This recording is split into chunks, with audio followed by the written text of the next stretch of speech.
Rebel సాబ్ ఆ lyric నేనే రాశా. సరే ఇది నువ్వు దయ్యాన్ని పంపించేవే, అది వాడిన మైక్ ఇది. ఓ మంచిదే కదా డార్లింగ్, ఆ దెయ్యం వల్లే 4 డబ్బులు వస్తున్నాయి ఇప్పుడు. అంటే బస్ స్టాప్ నుంచి ఈరోజు ఎయిర్పోర్ట్ దాకా వచ్చావు, ఎయిర్పోర్ట్ వచ్చేసాను అంతే. ఫ్లైట్ ఎక్కడమే ఆలస్యం. ఫ్లైట్ ఎక్కి తిరిగేసి కూడా వచ్చేసాను. సక్సెస్ ఫ్లైట్ ఎక్కిస్తున్నావా లేదా మమ్మల్ని? అది నీ చేతుల్లోనే ఉంది, నువ్వే కొడుతున్నావు అక్కడ. నా పని అయిపోయింది.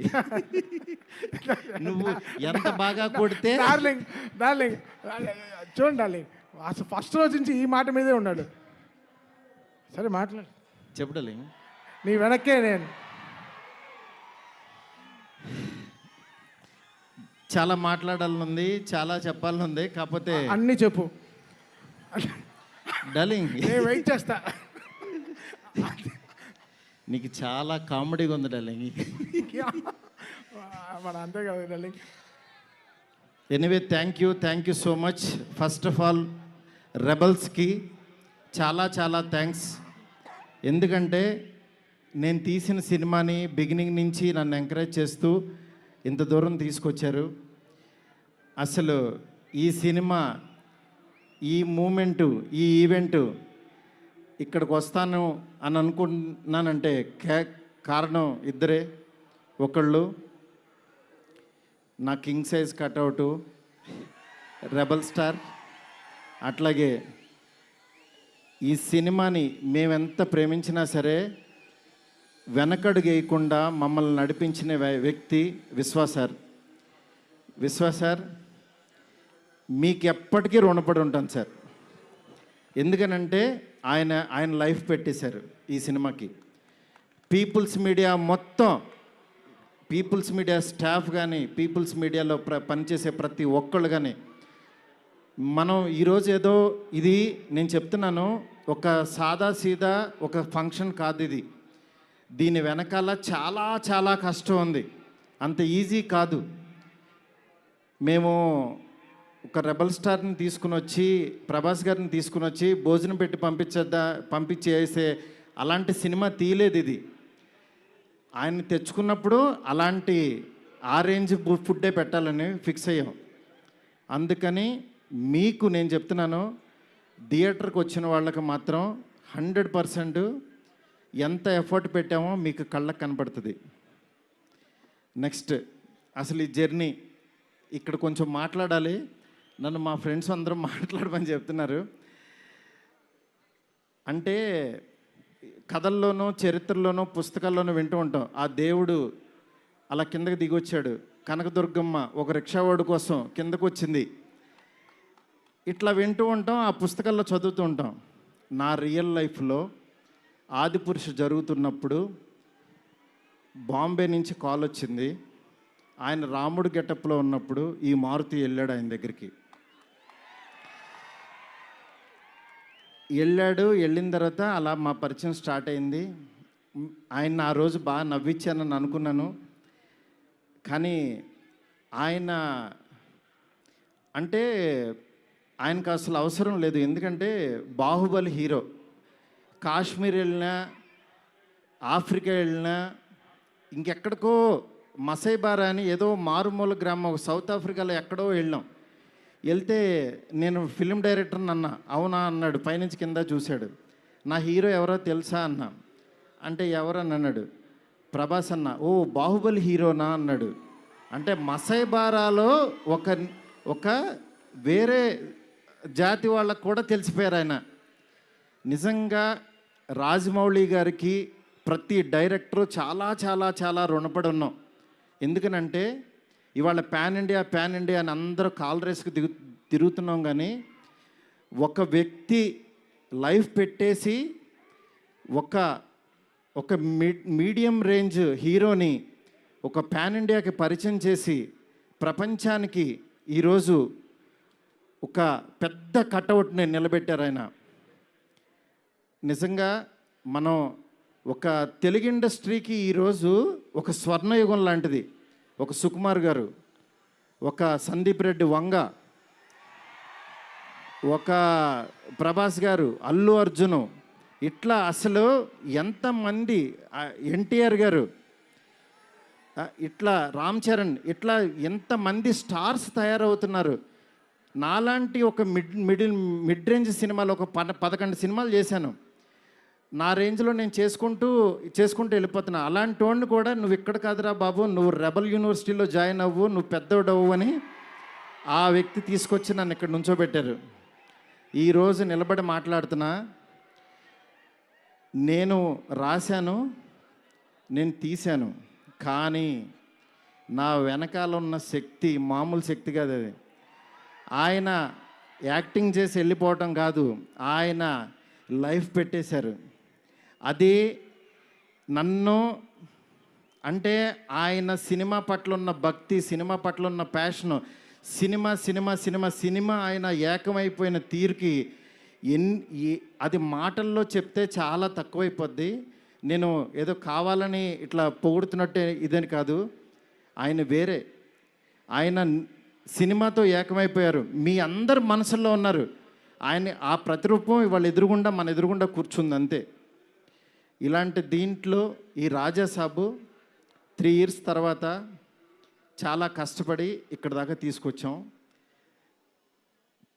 మాకు పండక్కి మీ అందరికీ మిమ్మల్ని ఎంటర్టైన్ చేయాలని ఒకటే ఆకాంక్షతోటి వేరే సినిమాలు చాలా ఉన్నా సరే అన్నిటి మధ్యలోకి ఇంత పెద్ద బడ్జెట్ సినిమాని చాలా ధైర్యంగా విశ్వప్రసాద్ గారు తీసుకొచ్చారు మీ ముందుకి. డెఫినెట్గా ఇది ఆల్ లాంగ్వేజెస్ మామూలుగా ఉండదు సినిమా. ఎందుకంటే ఈ జోనర్లో అంత పొటెన్షియాలిటీ ఉంది. ఈ జోనర్ నెక్స్ట్ లెవెల్కి తీయగలిగాం. అలాగే నార్త్లో అనిల్ తడాని గారు రిలీజ్ చేస్తున్నారు, ఇక్కడ మైత్రి ఫిలిమ్స్ ద్వారా రిలీజ్ అవుతుంది. ఈ సినిమా నేను చెప్తున్నాను, ఏదో నేను తీసానని కాదు, నేను ఒక ఆడియన్ లాగానే చూస్తా. ఎప్పుడైనా సినిమా తీసానో నా పని అయిపోయిందని బయటకు చూస్తా. కానీ ఈ సినిమాని యాజ్ ఏ ఆడియన్గా రోజు నేను తీసిన సినిమా వేరు, తర్వాత ఆర్ఆర్ చేస్తున్నప్పుడు చూస్తున్నాను ఒక్కొక్క రీలు. నిజంగా నేను తీసిన సినిమాకి నాకే కన్నీళ్ళు వచ్చినాయి. ఆయన పెర్ఫార్మెన్స్ చూసి ఫస్ట్ రీల్లోనే నేనే కూర్చుని ఏడ్చా. ఆయనకి మనోడు అలెక్సా లైట్స్ ఆఫ్ అని అంటాడు. అన్న తర్వాత నేను ఏడుస్తున్న సంగతి ఎవరికి తెలీదు. నిజంగా అంత గొప్ప పెర్ఫార్మెన్స్ని ఈ సినిమా కోసం ప్రాణం పెట్టిన ప్రభాస్ గారికి ఎంతైనా రుణపడి ఉంటాను. డార్లింగ్, మాటల్లో చెప్పలేను డార్లింగ్, నాకు ఏడుపు వస్తుంది డార్లింగ్ మిమ్మల్ని చూస్తే.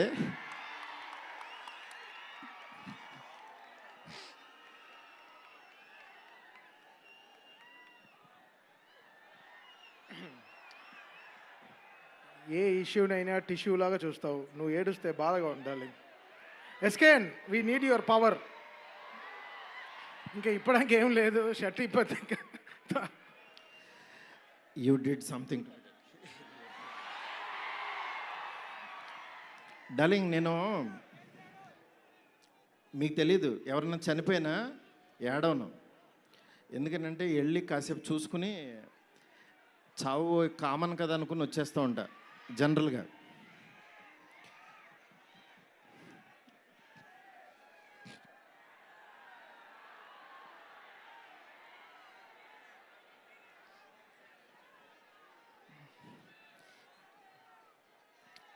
ఓకే, సారీ డార్లింగ్, ఎందుకంటే ఇది ఉండిపోయింది లోపల, ఇదంతా నా స్ట్రెస్.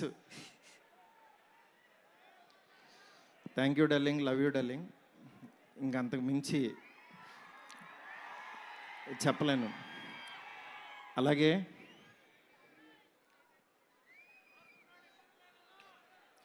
ఈ సినిమాకి మాలవిక, నిధి, రిధి ఒక్కళ్ళు కాదు, ప్రభాస్, సీనన్న, నెక్స్ట్ అట్లా ప్రతి ఒక్కళ్ళు చాలా ఎంత ఎఫర్ట్ పెట్టారు. Thank you so much. మీరు ఎదురుగుండా ఉంటే నా వల్ల కాదు.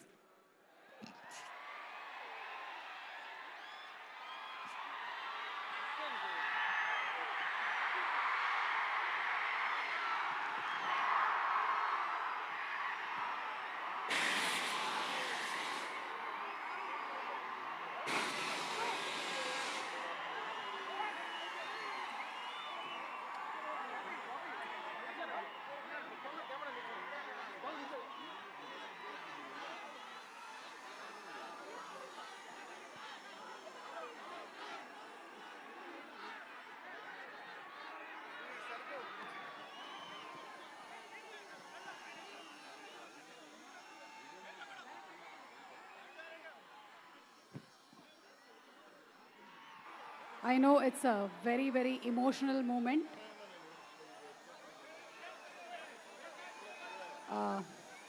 Maruti Garu, almost 3 years of journey, 3 years of friendship, 3 years of love. 3 సంవత్సరాలు కష్టం బయటకు వచ్చింది.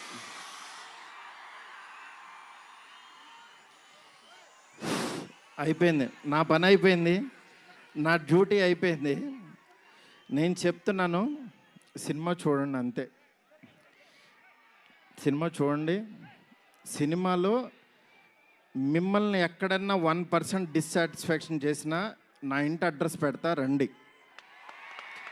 1% రెబల్స్ కానీ, ఫ్యాన్స్ కానీ, ఫ్యామిలీస్ కానీ, ఈయన్ని ప్రేమించే ఎవరైనా సరే మమ్మల్ని డిసప్పాయింట్ చేసావు మారుతి అని అంటే, విల్లా నెంబర్ 17 గుర్తుపెట్టుకోండి, కొండాపూర్లో ఉంటుంది, కొల్లా లగ్జూరియా, అక్కడికి రండి.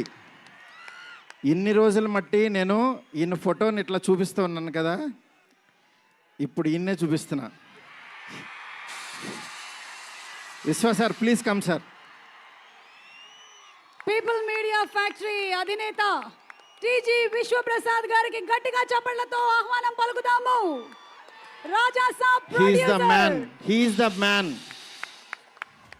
మీరు చూస్తున్నారు ఈయన ఎంత ఎఫర్ట్ పెట్టారు. Thank you so much, thank you so much. And sorry, మిమ్మల్ని నవ్వించాలని అనుకున్నాను, నేను ఏడ్చాను ఇక్కడ. ఫస్ట్ టైము నేను సినిమా అంతా నవ్వించాడు డార్లింగ్. నేను ఎప్పుడు ఫస్ట్ సినిమా తీసినప్పుడు కూడా ఆడవలేదు, కానీ ఈ సినిమా మాత్రం thank you darling, love you darling.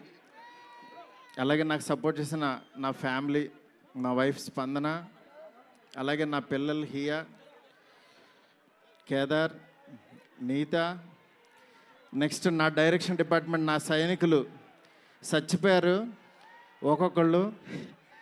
నేను అందరినీ సక్సెస్ మీట్లో ఒక్కొక్కళ్ళని పరిచయం చేస్తా. ఇక్కడ పనిచేసిన డిఓపి కానీ, ఆర్ట్ కానీ, ప్రతి ఒక్కళ్ళకి పేరు పేరున చాలా థ్యాంక్స్. ఎవరన్నా మర్చిపోతే క్షమించండి, నాకు ఇప్పుడు మాటలు రావు. Thank you so much. Thank you సుమ్ గారు. Thank you so much Maruthi గారు. అండ్